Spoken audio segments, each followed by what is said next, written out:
Hi everyone, welcome to Freebird Spirit YouTube channel. Thank you for coming to hang out for a little bit today. I just wanted to take a moment, I'm not going to do a reading today, but I just wanted to take a moment to just recognize the day, 9/11.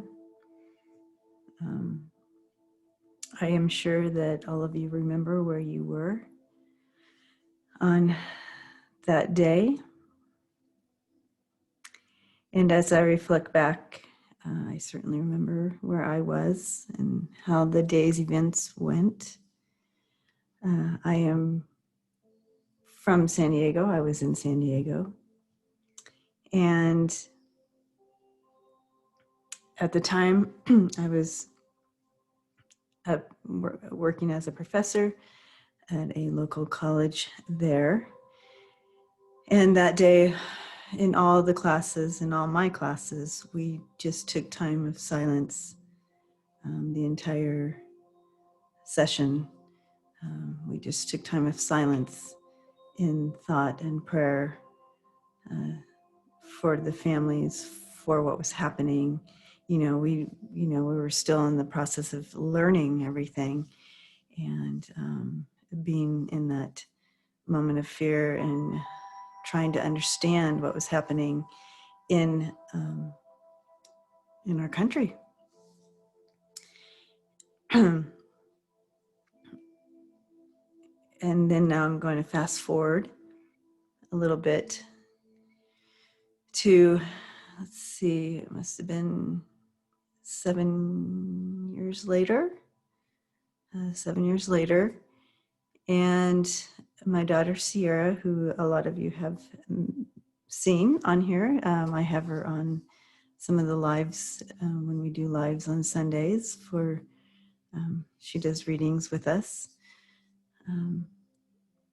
She and I were invited to speak in New York City for a brain tumor walk, as I had lost my son, her brother. She lost her brother, I lost my son.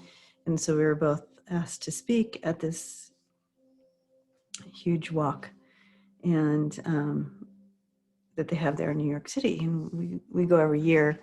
We haven't in the past few years, but that's a different story.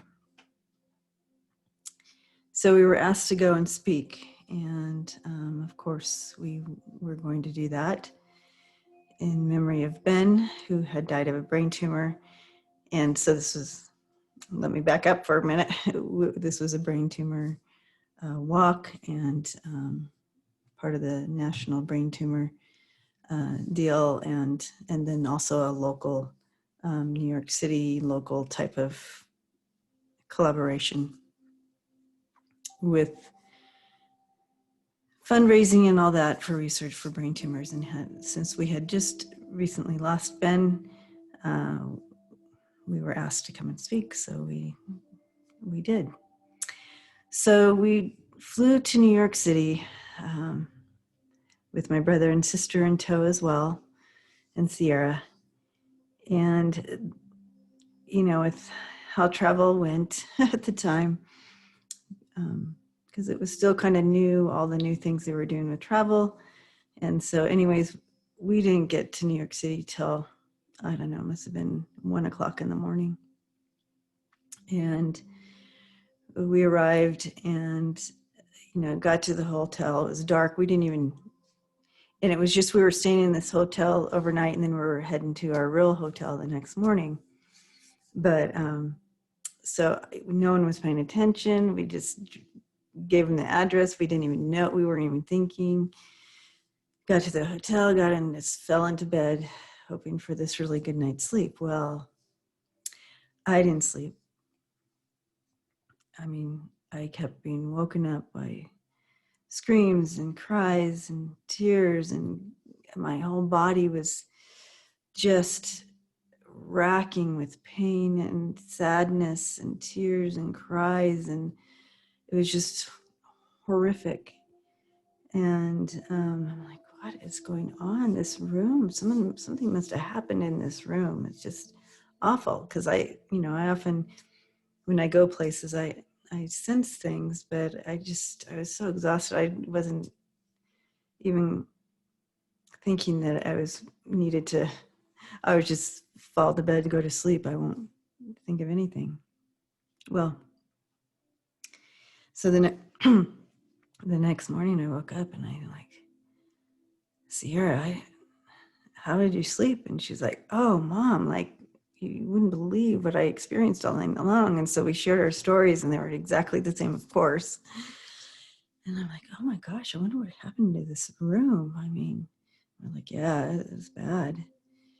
And so we both go over to the window, and to open the windows, get some light in, and pack up. So we were going to be heading to our hotel that we'd be staying at for the duration. And we opened the window,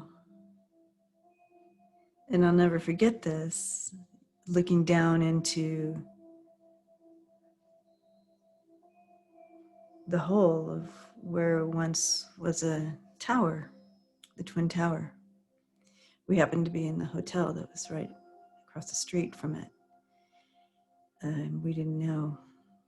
And we experienced the energies that were still. So I believe all the cry, that I don't think there were stuck souls, but it was just the leftover energy that it's an imprint, as I believe they call it, an imprint. We were experiencing this imprint.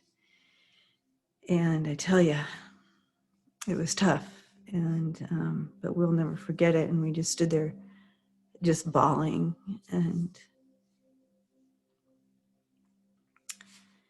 it was,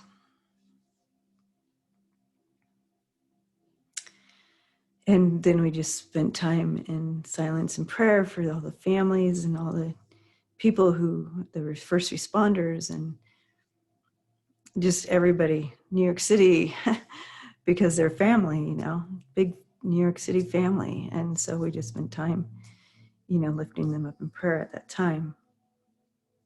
And so I feel like every year on this day, that it's a time that, I always spend some time in silence and prayer, and remembering not only what happened on that day, but since, with all the first responders and the illnesses and the cancers. And I mean, it just, the effects and the lasting effects on the city and the families. And so to continue to send light and love and prayers for all of them as well. And for our country to continue to seek wholeness.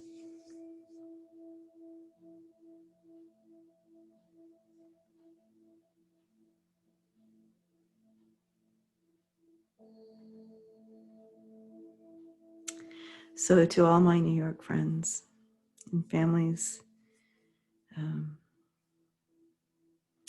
I send you love and light, and know that we will never forget.